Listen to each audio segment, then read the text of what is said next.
Chegamos na última semana de Filipenses, Filipenses 2, de 5 a 11. Esse texto está sendo esperado, mas vamos lá.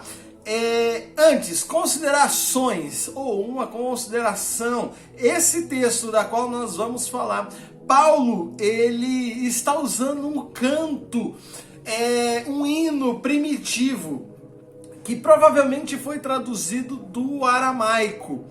Então, o que Paulo está pegando é um cântico já que existia da igreja e trazendo, contextualizando ele a Cristo. Então, vamos ler o texto. Filipenses 2, de 5 a 11, diz assim: seja a atitude de vocês a mesma de Cristo Jesus, que... E aí começa o cântico. Embora sendo Deus, não considerou que o ser igual a Deus era algo que deveria apegar-se, mas esvaziou-se a si mesmo, vindo a ser servo e tornando-se semelhante aos homens. E sendo encontrado em forma humana, humilhou-se a si mesmo e foi obediente até a morte, e morte de cruz. Por isso Deus o exaltou à mais alta posição e lhe deu o nome que está acima de todo nome, para que ao nome de Jesus se dobre todo o joelho no céu, na terra, embaixo da terra, e toda língua confesse que Jesus Cristo é o Senhor, para a glória de Deus Pai. Então Paulo, ele já começa dizendo que Cristo, ele subsistindo em forma de Deus, ele é a imagem da glória de Deus, ele é a forma corpórea da Trindade, ele deixou tudo isso para vir em nosso lugar, para vir passar aquilo que nós passamos, para viver a nossa vida. E isso é uma clara afirmação da divindade de Cristo. E aí ele vai dizendo o seguinte, que ele não considerou o ser igual a Deus, ou não usou isso como usurpação. Então ele destaca o contraste entre o primeiro Adão e agora o segundo Adão, que é Cristo. Porque o primeiro Adão, ele levado pelo desejo, por aquele momento em que a serpente instigou Eva e naturalmente acaba instigando Adão, né? Ele come para ser igual a Deus, para tentar uma equiparação para com Deus. Ele cai nessa mentira.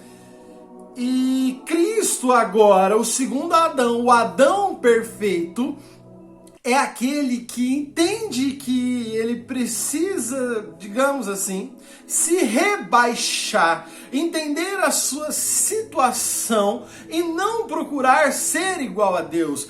Cristo, ele continuava com todos os poderes do Pai, com todos os poderes da sua divindade, contudo, ele não poderia usar isso, porque ele deveria cumprir com o seu projeto, assim como todo homem. Então, Cristo, ele continua existindo em forma de Deus, e ao invés de explorar a sua posição, ele escolheu o caminho da humilhação, que levou até a morte, e a sua morte foi de cruz. E o versículo 7 diz que ele esvaziou-se a si mesmo, vindo a ser servo, semelhante aos homens, tornando-se semelhante aos homens. Então, aquele que é rei, que é senhor, se despiu de suas vestes e se tornou um servo, se tornou um escravo, como todos. Ele desceu às mais baixas realidades.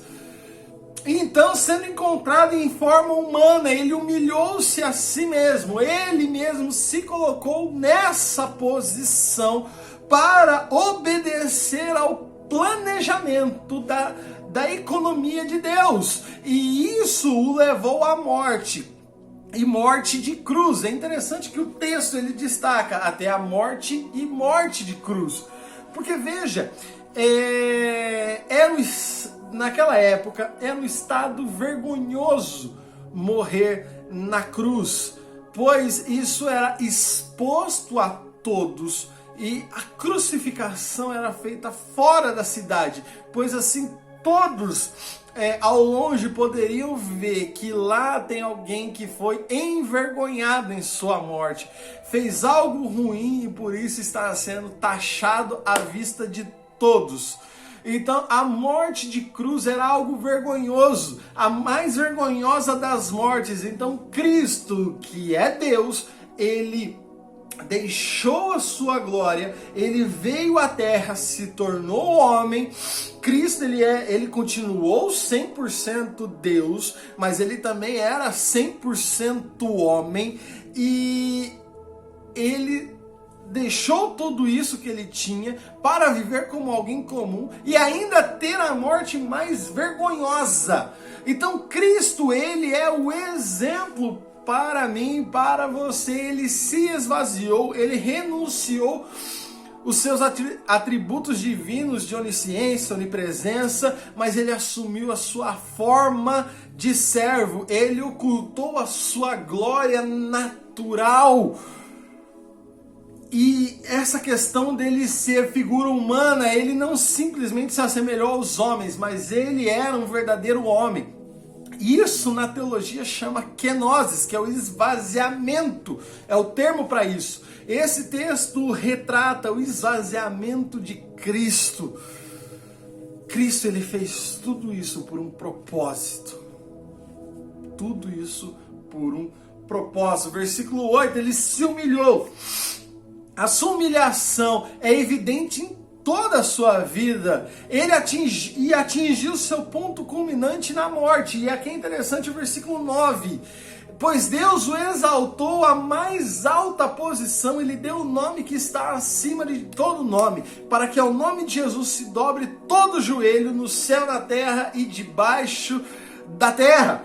Veja, uma coisa que todo mundo pensa aqui, o nome Jesus é esse tal nome da qual Deus o exaltou, é o nome que está acima de todo nome. Mas quero derrubar alguma coisa. Polêmica. Não é o nome de Jesus. Não é o nome de Jesus. Veja, o texto ele vai dizer que Deus o exaltou à mais alta posição e lhe deu o nome que está acima de todo nome, para que ao nome de Jesus, ou seja, ao nome que é dado a Jesus, se dobre todo o joelho no céu, na terra e debaixo da terra. Que nome é esse? Esse nome é Senhor. Senhor. Deus o coloca como Senhor do universo. Então, Jesus, ele é o Senhor das nossas vidas. Todo joelho se dobre debaixo da terra e toda língua confesse que Jesus Cristo é o Senhor, para a glória de Deus Pai. Senhor é a palavra. Nossa, isso é sensacional. O nome supremo é Senhor, ou seja, o nome que pertence a Jesus é Senhor, do original, do grego Kurios ou Kyrios, seja lá o que você quiser, mas é Senhor, indica que Cristo é concedido o lugar supremo de autoridade e majestade à direita de Deus. Eita, nós! Isso é maravilhoso! Jesus, ele se esvazia, ele se torna servo, e então ele morre a morte mais vergonhosa, e Deus, o Pai, o exalta à sua direita, o supremo ponto de autoridade, e lhe dá o nome de Senhor sobre o universo, sobre as pessoas e sobre tudo que existe. Esse texto é maravilhoso. E assim a gente encerra Filipenses, a carta da alegria. O Deus que não se reservou em servir a humanidade, entregou aquilo que ele tinha de melhor para que eu e você tivéssemos alegria, e alegria verdadeira nele.